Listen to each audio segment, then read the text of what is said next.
Bismillahirrahmanirrahim. Alhamdulillahirabbil alamin. Wassalatu wassalamu ala asyrafil anbiya'i wal mursalin sayyidina Muhammadin wa ala alihi washabbihi ajma'in.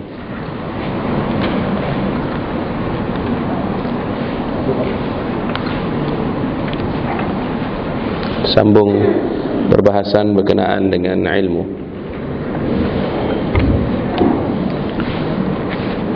Pada pertemuan yang terakhir kita bahaskan tentang al-ilm dan ma'rifah, ya, dan keutamaannya yang berdasar kepada kenyataan Al-Quran yang terdapat hampir 800 ayat yang merujuk kepadanya. Kemudian perbahasan berkenaan pembahagian-pembahagian ilmu yang tertentu, serta masing-masing bahagian dan cabangnya mempunyai tujuan maksud serta daya penerokaan dan keutamaannya yang tertentu. Maka kepada ilmu pun harus dikenakan keadilan, yakni insan harus meletakkan masing-masing bahagian dan cabang ilmu pada tempat penggunaannya yang wajar, harus mengenali dan mengetahui batasan dan had kegunaannya, dan tiada melampaui atau mengurangi maksud dan tujuannya, harus mengenali dan mengetahui giliran keutamaan serta kepentingan masing-masing bahagian dan cabangnya bagi menghasilkan kegunaannya dalam hayat insan, yakni kegunaannya yang bernisbah kepada manfaatnya bagi diri insan yang Islam. Harus mengenali dan mengetahui bila dan pada takat mana penuntutan menerusi suatu cabang ilmu itu patut dihentikan, dan ini pula dapat ditentukan apabila insan sendiri menetapkan sejauh mana dapat ilmu yang dituntut itu mendatangkan hasil yang baik baginya dan sejauh mana tiada mendatangkan hasil demikian. Harus mengenali dan mengetahui yang mana yang benar-benar ilmu dan yang mana ilmu samaran dan dugaan dan pandangan akal nazari belaka yang mungkin benar atau palsu. Pendek kata, insan yang berilmu harus meletakkan tiap butir kenyataan ilmiah yang ada pada dirinya itu pada tempatnya yang tepat dan wajar bernisbah kepada dirinya, dengan sedemikian laku sehingga apa yang dikenali serta diketahuinya itu mendatangkan baginya hasil keseimbangan serta ketenteraman diri.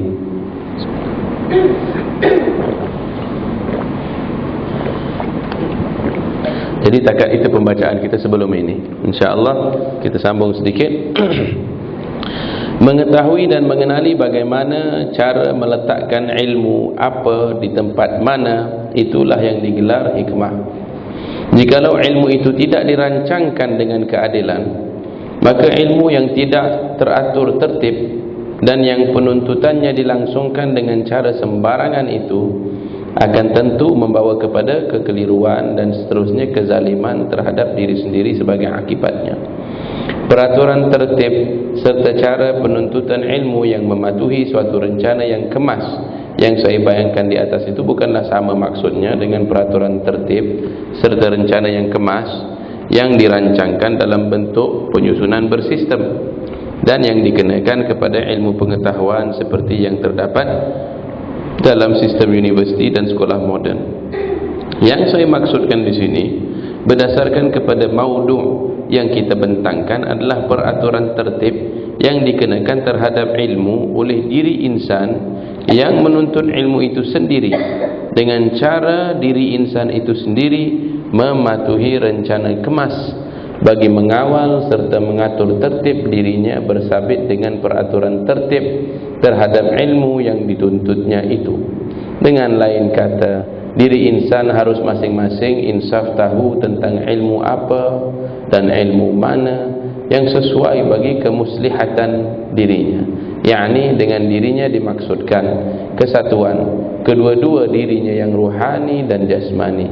Kemudian dia harus mengatur tertib dengan cara yang bersabit dengan kemuslihatan dirinya itu, giliran kegunaan ilmu yang sesuai bagi dirinya di peringkat universiti dan sebagainya, supaya boleh jamin kedudukan yang stabil. Dan kemudian pula nanti dia akan sibukkan perihal bila mana dia dah mula ada katalah kerjaya, dia akan fikirkan hal pakaian, hal nikah kahwin, hal rumah, hal kereta. Kemudian dah selesai semua itu, kadang-kadang barulah bila dia menyedari bahawa dia dah melampaui maksudnya satu peringkat umur, dia sedar, oh harus mula belajar agama. Bila mana orang Bila mana dia fikirkan tentang hari akhirat dan sebagainya, barulah dia mula.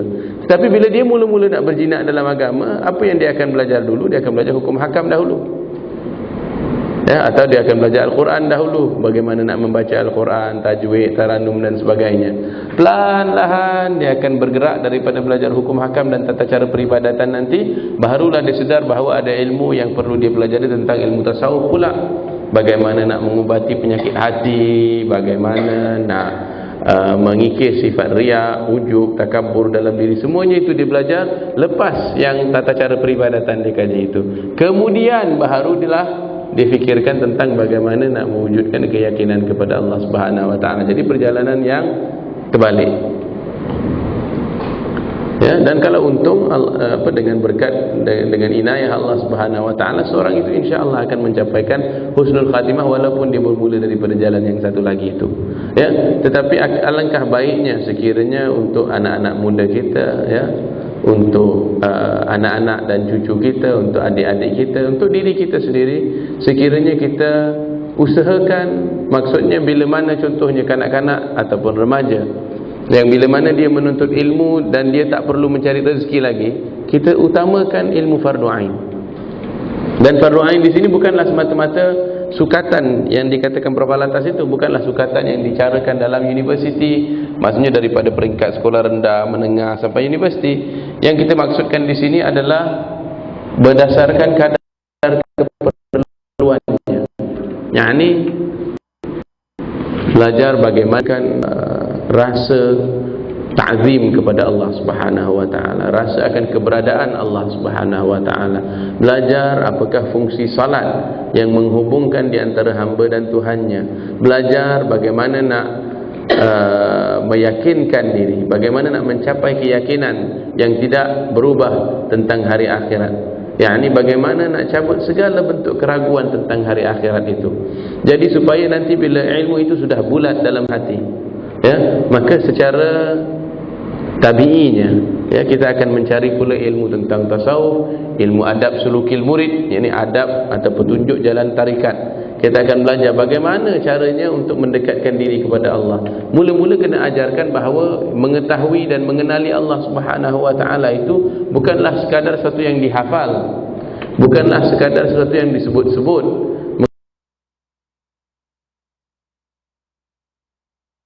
Mengenali Allah itu berlah dengan ruh segala kehebatannya dan keagungannya. Dia ada perasaan-perasaan yang timbul hasil daripada pengenalan dan ma'rifah itu. Ya, maka itulah maksudnya banyak macam-macam cara untuk mencapainya. Di antaranya jalsatus salihin, duduk dengan orang-orang saleh, melazimi bacaan Al-Quran dan cuba merenung akan ayat-ayatnya, kerana Al-Quran itu adalah sifat Allah Subhanahu wa taala yang qadim, dan barang siapa yang merenungnya bil khusus akan beberapa ayat-ayat yang merupakan permata dan mutiara daripada Al-Quranul Karim itu, memang menjuruskan kita kepada ma'rifatullah. Bila mana kita mengenali Allah Subhanahu wa taala melalui Al-Quranul Karim, kita akan melalui kalam, sifat kalamnya kita akan mengenal mutakallimnya, yakni yang bertutur kata. Ya, seperti mana kita baca dalam suratul Hasyr, yakni tentang Al-Quran itu sekiranya diturunkan di atas sebuah gunung, maka akan kau perhatikan gunung itu lebur dalam keadaan ia tunduk kepada Allah Subhanahu wa taala, hasil daripada takutnya kepada Allah Subhanahu wa taala. Wa tilkal amsalu nadrib, begitulah kami percontohkan, ya, tamsilan, peribaratan kepada manusia agar mereka berfikir. Kemudian Allah langsung sambung tentang sifat Allah. Huwallahu alladzi la ilaha illallah. Allah itulah yang tiada Tuhan selainnya, Al-Malikul Quddus dan sebagainya. Jadi kenapa Allah Subhanahu wa taala kaitkan penurunan wahyu atau penurunan Al-Quran, sekiranya dilaksanakan di atas gunung maka akan lebur gunung itu, dengan Allah Subhanahu wa taala dan sifatnya ayat seterusnya? Ini kerana hubung kait yang sangat mesra di antara Allah Subhanahu wa taala dan sifatnya kalam. yakni barang siapa yang merenung kalam Allah akan kenal Allah Subhanahu wa taala. Barang siapa yang membaca Al-Quranul Karim dengan khusyuk akan mula nyata kepadanya, akan tersingkap kepadanya bahawa yang ia baca itu adalah kalam Tuhannya, ya, yang mana sekiranya dia fikir dan renungkan, sekiranya lah kalam Al-Quran itu, kata Imam Al-Ghazali dalam kitabnya Adab Tilawatul Quran, sekiranya kalam itu tidak bersalut huruf, yakni huruf yang dicipta itu, sekiranya ia tidak bersalut bunyi yang kita dengarkan, maksudnya sekiranya kalam itu diwahyukan dalam hakikatnya, maka tentulah alam semesta ini pun tidak mampu menampungnya. Jadi bila kita bacakan ayat Al-Quran itu, kita harus sedarakan hakikat ini. Yang menutur kalam itu siapa? Yang pertama, hakikat kalam itu betapa luhurnya ia. Keduanya, penutur kalam itu iaitu Allah Subhanahu wa taala. Yang berkata-kata itu adalah Allah Subhanahu wa taala, Tuhan yang Maha mengetahui segalanya, Tuhan yang tiada rahsia kecuali di dalam pengetahuannya, Tuhan yang mengetahui lintasan hati kita, Tuhan yang menyedari keadaan kita, adakah kita ini baca Al-Quran dalam keadaan lalai atau hadir hati kita. Tuhan yang mengangkat derajat kita saat kita membaca Al-Quranul Karim. Bahkan di kalangan salafun salih, Imam Al-Ghazali menyatakan bahawa tingkatan baca Al-Quran itu pun ada tingkatan-tingkatannya. Permulaannya misalnya membaca Al-Quran adalah seakan-akan seseorang itu mendengar daripada kalam Allah Subhanahu wa taala. Ini dengan khusyuknya dia perhatikan kalam Allah Subhanahu wa taala. Apakah perintahnya, ya, apakah larangnya. Ini seakan-akan dia mendengar Allah Subhanahu wa taala berkata-kata kepadanya. Ini jangan perlakukan ini, lakukan itu, jangan seperti mana perintah Allah Subhanahu wa taala dan ceritanya. Dia dengar Allah Subhanahu wa taala bertutur. Kemudian pada peringkat kedua adalah membaca Al-Quran seakan-akan kita bertutur dengan Allah Subhanahu wa taala pula. Yani setiap sesuatu yang daripada perintah Allah Subhanahu wa taala kita respon. Kita doa, kita harap. Tetapi setengah daripada aulia, setengah daripada ulama yang betul-betul memiliki hubungan yang sangat mesra dengan Al-Quranul Karim, mereka membaca Al-Quran seakan-akan mereka melihat akan Allah Subhanahu wa taala. Ya, Al-Quran itulah sebenar-benar ilmu. Ya, Al-Quran itulah sebenar-benar ilmu. Sebab ilmu itu, apakah akar katanya? Adalah alima itu, ya, daripada kata yang maknanya lambang, macam bendera, ya, simbol. Simbol itu kan menayangkan hakikat yang meninggalkan tanda itu, macam alamat, ya. Contohnya alamat rumah ini nombor 30 misalnya. Nombor 30 itu mewakili hakikat rumah itu. Jadi bila kita pandang nombor 30 jalan sekian-sekian, maka yang sebenarnya dialamatkan itu adalah rumah itu. Jadi begitu juga alam semesta ini adalah ayat-ayat Allah. Alam semesta ini adalah alamat-alamat yang dengannya menyatalah kepada kita tentang hakikat si pencipta alam itu. yakni Allah Subhanahu wa taala yang memiliki segala sifat-sifat yang kesempurnaan. Ya, segala sifat-sifat kesempurnaannya itu ditayangkan di alam ini berdasarkan ciptaannya yang maha bijaksana itu. Kita perhatikan sistem-sistem yang terdapat dalam alam semesta, baik sistem dalam diri insan, sistem pencernaannya, sistem yang melibatkan haiwan dan tumbuhan dan alam galian, sistem yang mana daripadanya kita menuntut ilmu dan sebagainya. Segala sistem yang ada dalam alam semesta ini masing-masing meninggalkan tanda-tanda dan alamat-alamat yang menyatakan kepada kita tentang Allah Subhanahu wa taala, seperti mana Al-Quran pun begitu. Jadi tujuan daripada ilmu itu akhirnya adalah untuk demi mengenal Allah Subhanahu wa taala. Dan kita harus jangan rendahkan martabat ilmu. Kita harus jangan lupakan akan alamat dan petanda itu tentang siapa yang dilambangkan. Yani sekiranya kita melakukan yang sedemikian itu, maka kita telah sia-siakan tujuan ilmu.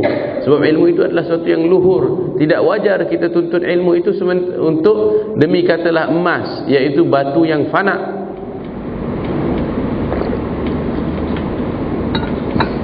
Ya, dan kita harus sedar tentang hubung kait yang mesra di antara ilmu dengan roh kita. Ya, bahawa kita menuntut ilmu ini, ilmu itu adalah cahaya yang sangat-sangat kita berhasrat kepadanya, sangat-sangat kita perlu dan berkehendak kepadanya, yang mana kita akan diliputi kegelapan sekiranya tidak kerana ilmu itu. Allah Subhanahu wa taala lah yang berkehendak untuk mengeluarkan kita daripada kegelapan kepada cahaya. Dan ilmu itu adalah cahaya, sebab cahaya itu menerangkan kepada kita tentang tempat letak sesuatu. Jadi sepatutnya kita lakukan renungan ini tentang ilmu, ya. Sepanjang umur kita menuntut ilmu, adakah kita fikir tentang hal ini, ya? Bila kita mengkaji, mengaji, adakah kita, bila niat kita menuntut ilmu, hatta kadang-kadang bila kita belajar ilmu agama, ya, apa tujuan kita? Adakah kita melakukan niat yang sepatutnya? Adakah kita meniatkan, ya Allah, aku menuntut ilmu supaya dapat aku lebih dekat kepadamu. Ya Allah, aku menuntut ilmu kerana aku berhasrat sangat-sangat supaya engkau keluarkan aku daripada kejahilan, ya, daripada kelam kejahilan kepada terang ilmu. Ya Allah, aku menuntut ilmu supaya lebih dekat sifat aku dengan sifat baginda pesuruhmu yang kau kasihi. Itu semuanya adalah tujuan-tujuan penuntutan ilmu yang luhur. Yang sebab ilmu memang mampu memainkan peranan itu. Akan tetapi sifat ilmu yang sebegini tidak terdapat dalam budaya yang sekular. Yakni dalam budaya yang sekular, dalam budaya barat, budaya moden yang mereka dakwahkan itu dalam sistem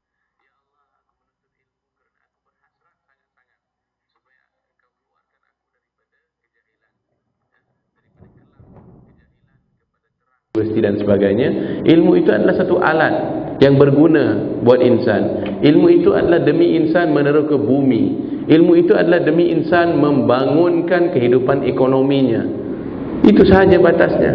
Bahkan masalah dalaman kaum muslimin yang disebut oleh Imam Al-Ghazali itu adalah bila disempitkan makna ilmu untuk begitu, hatta di kalangan orang yang menuntut ilmu agama, yakni ilmu yang dipelajari demi mendapat habuan duniawi, ya, sia-sia hubaya-hubaya. Ilmu sebagaimana yang kita fahami terbahagi kepada dua macam. Meskipun keduanya itu merupakan suatu kesatuan yang saksama dan sempurna. Yang pertama yaitu ilmu yang diberikan oleh Allah Subhanahu wa taala sebagai kurniaannya kepada insan. Dan yang kedua yaitu ilmu yang dicapai dan diperoleh oleh insan berdasarkan daya usaha akliyahnya sendiri yang berpunca kepada pengalaman hidup indera jasmani dan nazar akali serta pemerhatian dan penyelidikan dan pengkajian. Ya, jadi ada dua jenis ilmu. Satu ilmu pemberian daripada Allah Subhanahu wa taala, yang satu hasil daripada pemerhatian, kajian, pemikiran. Yang ini dibentuk jadi satu ilmu. Ini dengan pengkajian itu, pemerhatian kita, kaedah-kaedah yang dibangun, dia jadilah satu disiplin ilmu. Jadi dua jenis ilmu. Yang satu Allah beri, ya. Ilmu yang pertama itu mempunyai dua bentuk kenyataan. Yang satu sebagai tanzil dan yang satu lagi sebagai pengenalan yang merujuk kepada diri dan alam hakiki dan Tuhan yang hak. Sebagai tanzil, ilmu yang pertama merujuk kepada bangsa insani umumnya dan mensifatkan kandungannya sebagai hidayah yang membimbing ke arah Allah Hak Ta'ala, yaitu petunjuk yang mengarahkan hidup insan ke jalan yang lurus dan benar. Ilmu inilah yang digelar al-ilm, yakni ilmu yang sebenarnya. Ya, maksudnya kita kadang-kadang terlepas pandang akan hakikat ini, ya, sebab lazim orang yang dah biasa dengan satu nikmat akan lupa bahawa ia sebuah nikmat. Ini harus jangan kita lupa bahawa Al-Quran wahyu tanzil, yang diturunkan itu bukanlah ciptaan manusia, bukanlah hasil kajian manusia, bukanlah hasil daya cipta manusia, hasil kreativiti manusia. Bahkan sifat basyari Nabi Muhammad, yakni sifat kemanusiaannya itu tidak memainkan peranan dalam mengarang dan menulis Al-Quran. Nabi SAW menerima wahyu daripada Allah Subhanahu wa ta'ala seperti mana adanya itu. yakni Allah Subhanahu wa taala lah yang menyusunkan Al-Qur'anul Karim. Ya, inna alaina jam'ahu wa qur'ana fa idza qara'nahu fattabi' qur'ana. Sesungguhnya kamilah ya, yang menyusun Al-Quran itu dan bagaimana cara membacanya. Fa idza qara'nahu, dan apabila ia dibacakan maka ikutlah cara ia dibacakan. La tuharrik bihi lisanaka lita'jala bihi. Allah menyatakan kepada Nabi Muhammad, jangan kau menggerak-gerakkan lidahmu, ya, demi kau mensegerakannya. Inna alaina jam'ahu wa qur'ana. Sesungguhnya kamilah yang melakukan pengumpulannya dan pembacaannya. yakni segala ayat itu, bahkan kita perhatikan Nabi Muhammad tidak membuang walau satu perkataan daripada apa yang Allah wahyukan kepadanya, seperti qul a'udzu birabbin nas, qul huwallahu ahad, qul ya ayyuhal kafirun. Segala perkataan qul yang maknanya perintah baca, katakan, itu Nabi Muhammad kekalkan seperti mana adanya. Barulah kita dapat, sekiranya kita renung dengan renungan dan tinjauan yang saksama, kita akan lihat bahawa sebenarnya ini adalah pemberian yang sangat luar biasa, ya. Semacam orang yang berilmu, ya, katalah dalam bidang masakan, diajarkan kita bagaimana nak buat makanan dia yang paling hebat itu, diberikan kita resepinya, dan dia capai resepinya itu hasil daripada katalah 30 tahun uji kaji makanan. Dia cuba dengan ini, garam lebih, apa semua segala macam. Jadi bila dia sampai kepada peringkatnya yang paling tinggi, dia berikan ini sebenarnya rumusannya, tak payah susah, ini cara paling mudah buat, begitu. Tapi berbeza halnya tamsil yang kita bagi ini adalah Allah Subhanahu wa taala memang sentiasa mengetahui. Allah Subhanahu wa taala ilmunya itu lautan yang tidak bertepi, yaitu samudra luas yang tiada tepi baginya, yang dalamnya teramatlah dalam, yang mana insan tidak mampu menjangkaui akan ilmunya itu kecuali apa yang Allah Subhanahu wa taala izinkan bagi manusia. Dan apa yang diizinkan, apa yang dikurniakan, yang dihadiahkan kepada manusia itu adalah sangat-sangat luar biasa. Dan bayangkanlah bahawa tamadun lain mereka mengingkari wahyu, mereka tidak ada wahyu, mereka telah merubah wahyu, maka kesan daripadanya mereka tak ada ilmu yang kategori pertama ini, yaitu ilmu pemberian daripada Allah Subhanahu wa taala yang menerangkan maksud siratul mustaqim. Ya, siratul mustaqim ini bukan rekaan akal. Ya, jalan yang diredai Allah Subhanahu wa taala itu bukan diperbuat ikut suka hati kita. Jalan yang diredai Allah Subhanahu wa taala dalam arti kata nama khas yang merujuk kepada agama Islam itu adalah agama yang diredai oleh Allah Subhanahu wa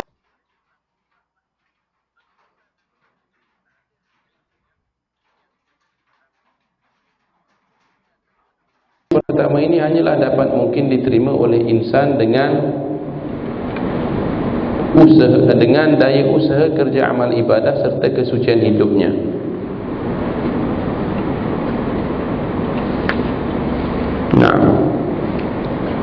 yakni dengan keihsanannya, dengan khidmah sejati ibadat kepada Tuhannya yang hak itu melulu demi keredaannya belaka, dan yang kemungkinan dapat diterimanya itu bergantung kepada kehendak dan kurniaan Allah Subhanahu wa taala.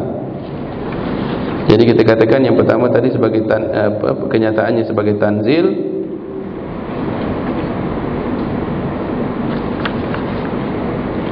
dan yang lagi satu sebagai pengenalan, ya, pengenalan. Jadi ada satu ilmu maksudnya daripada Al-Quran yang sebagai wahyu ini untuk bangsa insani umumnya, baik dia muslim maupun bukan muslim, baik dia mengamalkan agamanya ataupun tidak, wahyu itu akan diketahuinya, dapat dibacanya, dapat diperiksanya. Akan tetapi ada satu lagi kenyataan ilmu yang bersifat pemberian daripada Allah. Ini yang dipanggil ilmu ma'rifat, ilmu pengenalan, ilmu pengenalan hamba akan Tuhannya. Ya, pertamanya ilmu ma'rifat ini merujuk kepada diri insani, yakni hasil daripada pemberian Allah, seseorang itu dapat kenal dirinya. Ya, sebab itu Allah Subhanahu wa taala nyatakan la takunu kalladzina nasullah fa ansahum anfusahum, janganlah kau jadi seperti kelompok golongan yang lupa akan Allah Subhanahu wa taala. Allah akan mengakibatkan mereka itu jadi lupa tentang hakikat diri mereka. Bila dia lupa tentang hakikat diri mereka, maka disangka bahawa dia adalah haiwan. Bila dia lupa akan hakikat diri mereka, maka disangkanya kehidupannya ini adalah demi mencari kenikmatan-kenikmatan yang terbatas itu. Bila dia lupa akan dirinya, maka dia tidak tahu akan batas-batasan pergaulan, batasan-batasan akhlak. Semuanya tak diketahuinya sebab dia tak kenal dirinya. Tapi dengan ma'rifah, dengan penyingkapan yang Allah kurniakan kepada seseorang diri insan, dia kenal dirinya. Dan kenal dirinya itu berarti mengenali dirinya yang hakiki, mengenali dirinya yang ruhani. Barulah diketahui bahawa dirinya bukan jasad ini dan lidah yang berkata-kata itu semata-mata. Dirinya bukan jantungnya, dirinya itu bukanlah jasad yang bergerak itu sahaja. Dirinya itu adalah ruh yang dilambangkan dengan kata-katanya, yang turut dilambangkan dengan penulisannya. Ruh itu yang mana dapat kita kenalinya bila mana kita sebut perkataan aku, saya, I itu, ya, itu yang di ruhani itu pada hakikatnya. Nah, siapa dia? Ya, pengenalan kita tentang siapa yang berkata itu, bila kita tanya siapa ini, ya, kadang-kadang mungkin kita tanyakan, siapakah diriku ini? Hanyalah pertama ini hanyalah dapat mungkin diterima oleh insan dengan usaha, dengan daya usaha kerja amal ibadah serta kesucian hidupnya.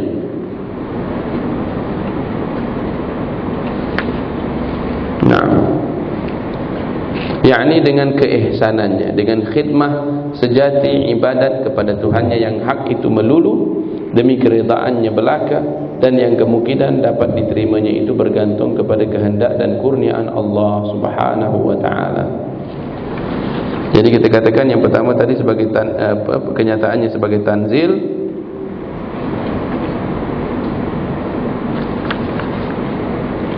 dan yang lagi satu sebagai pengenalan, ya. Pengenalan. Jadi ada satu ilmu maksudnya daripada Al-Quran yang sebagai wahyu ini untuk bangsa insani umumnya, baik dia muslim maupun bukan muslim, baik dia mengamalkan agamanya ataupun tidak, wahyu itu akan diketahuinya, dapat dibacanya, dapat diperiksanya. Akan tetapi ada satu lagi kenyataan ilmu yang bersifat pemberian daripada Allah. Nah, ini yang dipanggil ilmu ma'rifat, ilmu pengenalan, ilmu pengenalan hamba akan Tuhannya.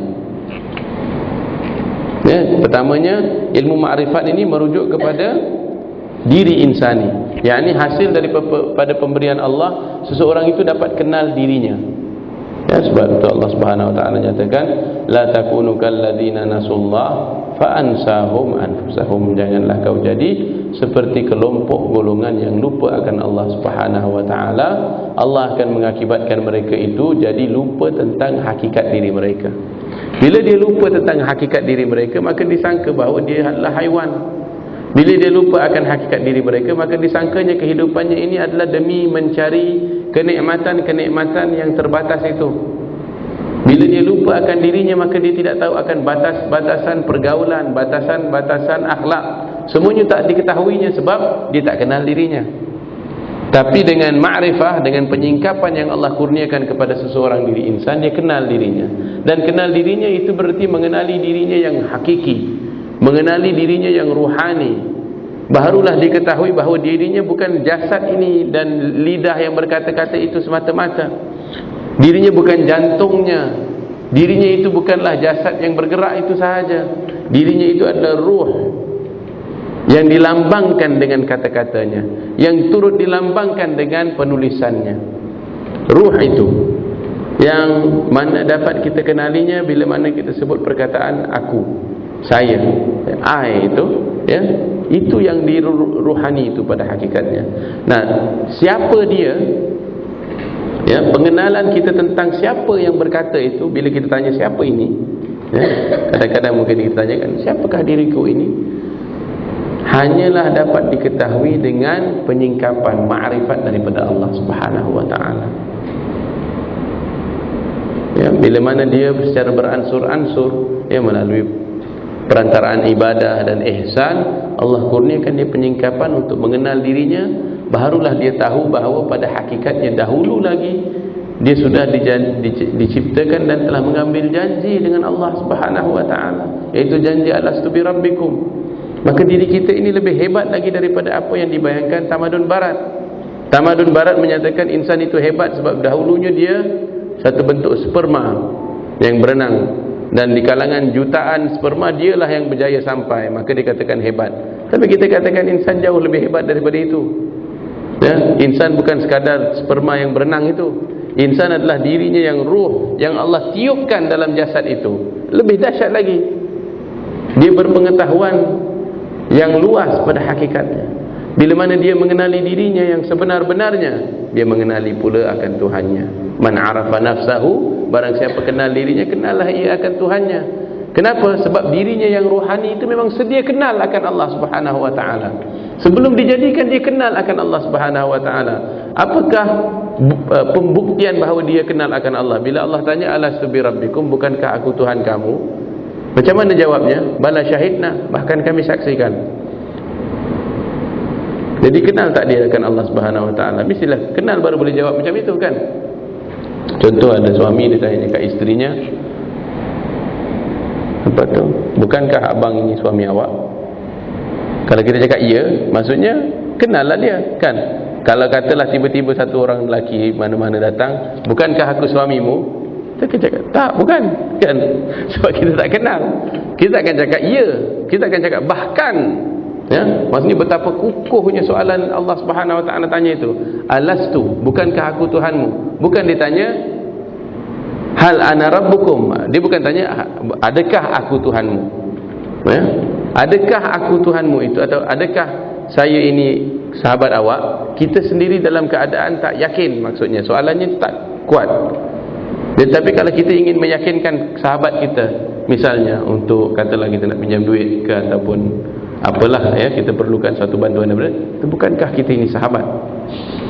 Dia, persoalan bukankah itu maksudnya menyatakan suatu hakikat yang mana orang yang menjawabnya itu mengenali secara benar. Jadi itu yang termeterai perjanjian. Bila kita kenal Allah sebagai Tuhan kita, maka berikutlah daripadanya, daripada pengakuan itu mesti ada pengiktirafan. Kalau kita takkanlah kita hanya mengaku saja Allah itu Tuhan kita tanpa kita melakukan peribadatan. Macam seorang yang bila tahu siapa ibunya, yakni faham makna ibunya, maka dia haruslah berlaku dengan sepatutnya kepada ibunya. Yakni pengenalan itu menatijahkan pengiktirafan, pengakuan menatijahkan pengiktirafan. Jadi tetapi bila dia insan ini tak ada ilmu, ya, bila mana dia tak mengaji, dia tidak membaca Al-Quran, dia tak ada ma'rifat, maka dia tak ada pengenalan itu akan Allah Subhanahu wa taala. Bila tak ada dia pengenalan akan Allah Subhanahu wa taala, dia lupa dirinya. Bila dia lupa dirinya, dia akan sia-siakan hidupnya. Jadi ini yang ilmu yang sangat perlu dituntut. Hari ini kita perhatikan, maksudnya di kalangan anak-anak remaja kita, berapa ramai yang jadi gagal, berapa ramai yang gagal jadi manusia. Kenapa? Yakni kalau dia kahwin, dia gagal menjadi pasangan yang baik. Kalau jadi ibu ayah, dia gagal jadi ibu ayah yang baik. Sebagai anak, dia gagal menjadi anak yang baik. Sebagai insan, pekerja, dia jadi gagal jadi pekerja yang baik. Kenapa? Semuanya itu sebenarnya menyatakan kepada kita pada hakikatnya bahawa ada satu bentuk kelompongan, ada satu kekosongan yang tak dipenuhi. Jadi kita hanya ajar dia kepada aspek-aspek zahir sahaja yang diperlukan. Yakni dia kena belajar bagaimana nak mencari pekerjaan, bagaimana isi borang dan sebagainya, tapi dia tidak kenal dirinya. Itu yang fardu ain, yang kekurangan. Sebab itulah bila di peringkat universiti pun dia tak tahu apa yang perlu dilakukan. Dia balik dah bekerja pun dia tak tahu apa yang perlu dilakukan. Dan dia sentiasa dalam keadaan tak jelas tujuan hidupnya. Tetapi orang yang sudah diberikan ma'rifah, ya, orang yang menuntut ilmu fardu ain ini secara sungguh-sungguh, sampailah Allah Subhanahu wa taala singkapkan kepadanya makna dirinya, tentulah dia bukan lagi orang yang sama kecuali pada sisi zahirnya. Ilmu pertama ini dapat mungkin diterima oleh insan dengan daya usaha kerja amal ibadah serta kesucian hidup, yakni dengan keihsanan, dengan khidmah sejati ibadat kepada Tuhannya yang hak itu melulu demi keredaannya belaka, dan yang kemungkinan dapat diterima itu bergantung kepada kehendak dan kurniaan Allah Subhanahu wa taala juga. Allah lah, dialah yang maha tahu akan sukatan banyak atau sedikit atau tiada langsung kemungkinan untuk memberikan ilmu itu. Sebab dialah yang menjadikan segala kelengkapan dalam diri insan. Masing-masing tiada sama sukatannya. Dan penerimaan ilmu ini apabila dikurniakan kepadanya oleh Allah Subhanahu wa taala, diterimanya melalui pandangan batinnya atau rasa ruhaninya, yakni zauq, yang dialaminya secara langsung akibat penyingkapan hijab atau tudung penutup yang menyelubungi alam hakiki kandungan ilmu itu. Subhanallah, yakni al-kashf, yang dengan sekelip nazar atau penglihatan ruhani terpandang oleh penglihatan ruhaninya. Ilmu ini yang merupakan satu kenyataan khusus ilmu yang sebenarnya juga biasanya digelar ma'rifah, yakni ilmu pengenalan yang merujuk kepada pengenalan diri akali insan. Pengenalan seperti ini sebagaimana tadi telah kita sentuh secara ringkas, sambil memperbandingkan kiasan yang bersabitan antara alam agung yang terbayang sifatnya pada alam kecil dengan tiada sebaliknya. Ilmu pengenalan ini membuka penglihatan ruhani insan yang menilik kepada pengenalan terhadap Tuhan yang hak. Pengenalan terhadap Tuhan yang hak itu didapatinya dengan cara mengenal diri akalinya, sebab diri akalinya memang kenal akan Tuhan yang hak, dan pengenalan diri akali itulah yang memberi insan kenal akan Tuhannya itu. Ilmu yang sebenarnya yang dinyatakan sebagai tahid tanzil, itulah yang utama, sebab ilmu itu sudah jelas dan lengkap sempurna bagi insan dan merupakan hidayah dan petunjuk yang membimbingnya ke arah yang lurus dan benar. Dan ilmu yang sebenarnya yang dinyatakan sebagai pengenalan itu adalah suatu kenyataan khusus mengenai kandungan wahyu atau tanzil juga. Dan oleh kerana dia merujuk kepada diri dan alam hakiki dan Tuhan yang hak, dan tiada merupakan suatu kenyataan terakhir, kenyataan akhir seperti tanzil, maka penerimaan ilmu ini merupakan penghasilan ilmu yang terluhur murni bagi insan. Sebab pemberian ilmu ini pada akhirnya bergantung kepada kehendak serta kurnia Allah Subhanahu wa taala yang memberikannya kepada barang siapa yang diketahuinya layak menerimanya. Dan sebab kelayakan bagi menerimanya itu pula bergantung kepada daya kerja serta keikhlasan amal ibadat, maka niat serta amal ibadat itu menjadi syarat utama bagi kemungkinan terhasilnya penerimaan ilmu ini. Dan berikutlah bahawa ilmu mengenai amal ibadat serta cara gaya melakukannya yang merupakan ilmu syarat utama bagi kemungkinan menerima ilmu yang pertama itu menjadi wajib bagi kita, ya. Jadi kita sedang sebut tentang satu ilmu yang mungkin dicapai. Sebenarnya ilmu ini yang kita maksudkan ini dapatlah kita berikan ibarat-ibaratnya, tamsil-tamsilnya. Ilmu ini adalah sesuatu yang sangat-sangat kita berhasrat, yang idaman hati kita untuk mencerap, untuk merasakannya.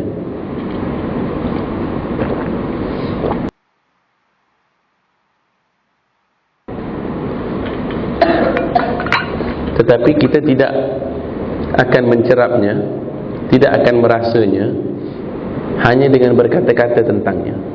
Jadi dia bukan, maksudnya contohnya ilmu tentang madu, ya.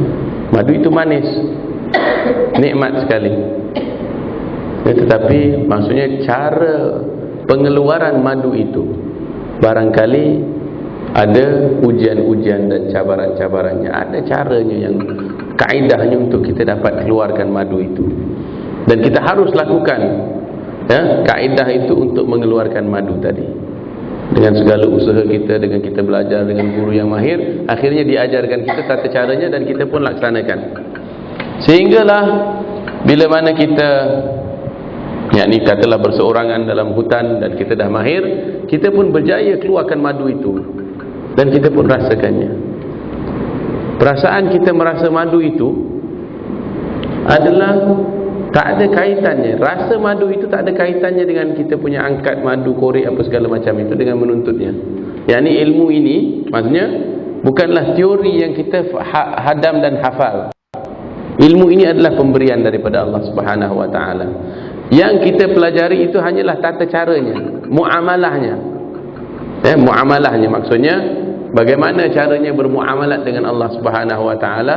Macam mana, lagi satu tamsilan mungkin yang lebih moden, bagaimana orang set up internet di rumahnya. Ya, dia harus beli modem, dia harus ada internet connection, dia harus ada plan dengan katalah Unify ke apa. Begitu sahaja dia bersambung, maka komputernya pun ada ada line, dikata ada hubungan dengan di internet. Tetapi sekiranya setup itu tak betul, dia bukan boleh buat suka hatinya. Yang ni bukan dia boleh beli, tak apalah kita gantikan modem ini, kita beli TV dekat rumah kita. Tak semestinya jadi. Atau kita gantikan, tak apa, kita beli kotak kasut. Ini akan jadi modem kita. Pun tidak akan jadi juga. Walhasil, jadi Allah Subhanahu wa taala lah yang mencipta kita dengan segala kelengkapan kita. Jadi kelengkapan itu membawa erti macam organ-organ kita. Seperti mana kita ada organ dalaman yang zahir, Allah ciptakan kita juga dengan organ dalaman yang batin. Organ dalaman ini adalah tujuannya adalah untuk melakukan sesuatu, ada fungsinya. Misalnya katalah daya penglihat. Daya penglihat kita ini sama ada dia berfungsi atau tidak. Kalau dia padam, maka tak dapat melihat. Ataupun rabun, masuk habuk tak dapat lihat. Begitu juga mata hati. Maksudnya sekiranya seseorang itu kalau kata tak ada ilmu, maka dia langgarnya semua dosa pahala sama saja. Atau dia menuntut ilmu tapi tak betul, pun sama juga. Jadi perlakuan dia itu tak tepat. Akan tetapi bila mana dia menuntut ilmu, jadi wahyulah yang mengajarkan kita. Dia macam manual, wahyu yang Allah, padahal jalan wahyu itu ditanzilkan kepada Nabi Muhammad pun adalah melalui jalan itu, melalui dada Nabi Muhammad itu yang menerima wahyu daripada Jibril alaihi salam. Kemudian sesudah Nabi Muhammad menerima wahyu itu pula menerangkan kita siratal mustaqim tadi, jalan yang lurus